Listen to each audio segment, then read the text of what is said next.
My name is Lizelle Torres. I started last year, March of 2024. Looking back, atong wala pa ko, I'm not yet surrounded with the ESR team. Ang kanunay yun ako mo nahunaan kay saan man ako pag-achieve sa akong goal. Ako mindset before is more on questions, but right after I meet you guys, like I realized na dili impossible i-meet imong goals, and it's nice to be surrounded with positive, aura.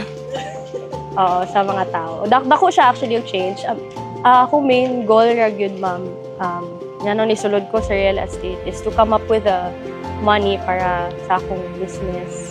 So hopefully, maka-start ko I'll start small siguro. Basta i-fulfill yun na ako na like my own time, my own terms, my own, if ever, kabal mo kung dili sa yun, di ba ma'am, nga business po ka. But I really want to start having my own business. This is my advice. You really have to make a decision right then and there if you want to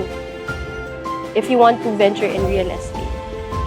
Dili siya mahitabo nga makahalin ka if you're half-hearted. Like if you don't like, because before wala pa ko sa mindset na selling.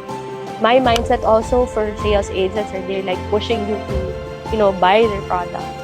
And why ASR?